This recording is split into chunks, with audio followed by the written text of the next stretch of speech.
We're here on K-Earth 101, everybody, radio. Hey everybody, Alexander Morgan here. But my friends call me Schmorgel, and you're a friend, so you know what to do. You know what to do. Guy, oh man, what a week. Part of the spirit of this channel is to be, truly candid and to come to you with a level of truth and sincerity and all that jazz. I had a week, y'all. It's just, man, there was a perfect storm of work stuff and personal stuff, and it just collided into this whirlwind of blech. This is all to say that I just need this week's video to be chill, if that's cool. A video with just a little less flash and pizzazz and, well, editing. Look at all that not editing I'm doing. Wow. But you know me. I'm not going to leave you empty-handed. I wouldn't do you like that. We be buds. One of my famous catchphrases. I thought this would be a good opportunity to answer some of your questions and talk a bit more about the creative process in general. A video that's going to probably be joke light and talk heavy, so if you're not into that, I totally understand. As for the rest of you, let's chat. I'm going to tackle two bigger questions first, and then I'll answer a few quick ones. Firstly, I've been asked this question in a few different ways via comments on YouTube, but more specifically by Jordan Hodges. Schmorgel, can I ask how it feels to have this surge of popularity from Andrew? Have you had contact with him after your exposure? It seems like you either had a good backlog of content or that you're diving in strong. Thanks for the question, Jordan. Firstly, how does it feel? I mean, it feels great. I will say that, though this is not the sexiest answer ever, my life in general doesn't feel too much different. I've been hustling the music thing in one way or another for a while now, so I'd say the main difference is just actually having an audience to hear some of this output now. All of y'all have been incredibly supportive and receptive to what I've been doing, and so that's pretty new and very cool. Otherwise, my life looks pretty dang similar before this YouTube commitment. Speaking of, in reference to the backlog question, I've only successfully backlogged a video once. That was during my travel week where I recorded the RNG video I just did with Tom and Ashley. I recorded the majority of that during the trip and edited the whole thing the week I put it up. And frankly, if I could backlog more, I would. But honestly, it's just really time-consuming making one video as it is. It would honestly be a Herculean feat to get that ahead of the game. Also, I sort of like it that way. It's really nice to feel like I'm engaging with you in real time, putting out stuff and hearing what you have to say about it moment to moment. That honestly feels nice enough that it wouldn't be worth putting effort into backlogging.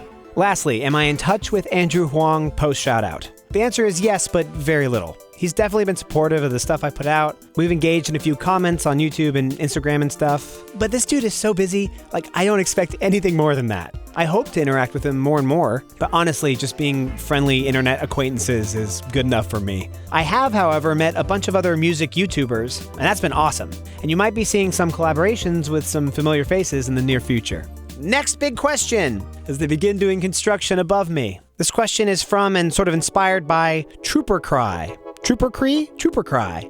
They said, and I'm paraphrasing a little bit, I was just wondering how you made your intro music. Also, what made you inspired to start the channel? You've inspired me to make my own channel. I've tried before, but now I'm really trying to get the swing of it again. Maybe you could give me and some others advice. Thank you for the question.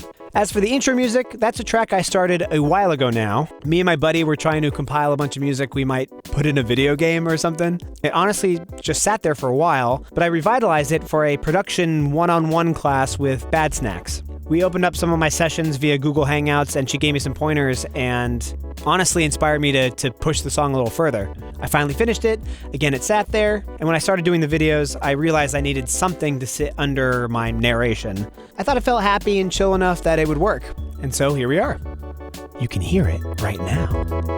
I actually have a plan to let you hear the whole song very, very soon. All right, what inspired me to start the channel? Okay, I wanted to start a channel earlier than I did. In fact, I think I made the Schmorgel channel back in May of 2019, and I had every intention to start making videos showing the production process, inspired by people like Andrew, and like many things, I just didn't commit to it. But once Andrew posted about his Learn Monthly class, I had just finished a gig I was on, and I was prepping to move out west. It seemed like a perfect excuse to keep myself busy and to stuff down the emotions of moving. So once I signed up, I promised myself I would make videos documenting the whole process. The class is kind of structured in a way where you really don't have to meet your deadlines. The main repercussions are the fact that you just wasted money. So honestly, it was like a blend of keeping myself accountable and also just trying to put myself out there, which is something I wasn't doing enough. Which leads me very nicely to the big topic I want to unpack. Advice for following your creative endeavors. Whether you're trying to make a channel or write music or just share something with a friend, it's freaking hard, man. It's such an absolutely wild thing to think about, that you create something out of nothing and then you're just like, hey, look at this thing I made, world. Please judge it. When you break it down, like, only a crazy person would do that. And I am absolutely out of my mind. But seriously, that's like a mega vulnerable thing to do, right? But if you have these big ideas about how you want to make your music and who you want to get it in front of, it's an incredibly daunting thing to know where to start. So I will begin with a piece of advice that is, again, not very sexy, but so very true. Just do it. Yes, like Nike and Shia LaBeouf have said time and time again, just do it. I'm in my late 20s and I've been sharing music genuinely since I was like 18. I can't even count the amount of times that I didn't share something or didn't go to that open mic or didn't send that MP3 to that one guy, and all out of some irrational fear or laziness or thinking like, ugh, nobody's gonna care what I have to say. And that's a garbage way to think, man. It is an absolutely useless thought. I don't care how far along you are with your musical journey, with your proficiencies. Someone out there in this incredibly connected, vast world wants to hear what you have to say. So just make your thing and put it online and share it with your friends. It is honestly that simple. How you actually make your thing, of course, that's a different topic, and I think there's a lot of excellent resources to learn how to make music. I'm happy to do something more deliberate on starting a song from scratch if that's something you're all interested in, but I have a feeling most people watching this already make stuff to some degree already. So finish it and put it up. So, you just made your thing, you did your stuff, yay. What next? Be consistent. Consistency is everything. It's another huge thing that I've literally just learned. Once you've poured yourself into a creative process, it's really easy to feel like, okay, I'm going on my creative vacation now. Unfortunately, that is not a luxury artists have. As soon as you've dotted your I's and crossed your T's and put a period on your work, you turn the page and you start the next thing. Hey, sleepy editing Alex here. I just wanted to clarify that it's definitely important to take breaks and to step away from your work once in a while. I wasn't very clear about that in this section. Overworking is never advised, so take this part with a grain of salt. Okay, back to the rant. And that can sound incredibly daunting. Like, you put all this time into something, how could you just turn around and start another one? In actuality, this is a really freeing thing to do. Look at my channel, for instance. I use an iPhone and a free version of DaVinci to edit my videos. This is the epitome of a DIY project. But because I just committed to doing it, I have to put something out, no matter how polished or not I think it is. And with setting those deadlines and letting yourself off the hook of having everything to be perfect, being a little less precious about your art, that's where creativity happens. And that's where some of my favorite things I've done come from. So commit to something, anything, and just stick to it. And the rewards from that are undeniable. That I can promise. Phew, all right, that got real. Okay. All right, let's answer some shorter questions via social media, shall we? My buddy and artist extraordinaire, Jens Gels, asks, what's your favorite movie soundtrack? This is a tough question. I know it's like out there and avant-garde. The There Will Be Blood soundtrack by Johnny Greenwood.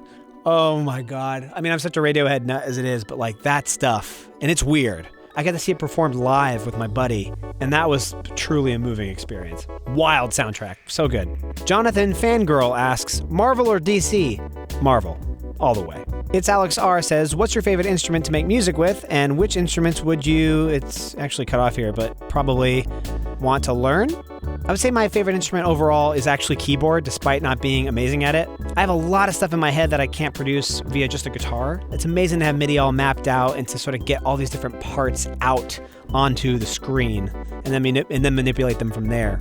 So I guess MIDI is my favorite instrument, but the creativity, even just on a tiny MIDI keyboard, is so expansive that you can do anything, so. It's Alex R actually has a few other questions that are pretty good. What's your favorite DAW? I'm a recently converted Ableton enthusiast. I work a ton out of Logic. I think Logic's really, really good for recording audio, especially if you're mainly doing things like voice and guitar. I think it's a lot easier to comp stuff in Logic. If you're trying to do more production-heavy stuff, I would definitely say Ableton. The drum rack alone is worth the price. There's so many tools built in. Repitching, resampling, reharmonizing, stretching, moving, throwing around. The way that audio is pushed around in Ableton just feels really light and nice. I'm still kind of in the honeymoon phase with it, so I would probably say Ableton. How do you stick to your upload schedule? You just do it. You just say, I'm going to do it, and you do it. Yver Jordal, I hope I'm saying that right, says, when will you release your first a cappella production on your YouTube channel? I haven't done a lot of a cappella stuff other than sections and songs, so I think it'd be a really good challenge for me. Let's say sometime in February. There, see? I committed to something. Now I have to do it. Teresa's Bartleby says, how do I get my very own collab with Schmorgel? Just ask. If you got stuff to share, throw it my way. I want to collaborate with as many people as possible. Also, starting next month, I will have a much easier way for y'all to get involved with the songs. Stay tuned for that. And my mom asked me where I got my haircut. Well, someplace way too expensive, and I probably won't be going back there. Los Angeles, baby. All right, and that's it for now. Thanks again for bearing with me this week. The rest of the month's videos that I have planned are really, really fun, and I think you'll dig them. Sometimes you just gotta be where you're at, and I appreciate you understanding. See you next week. Peace.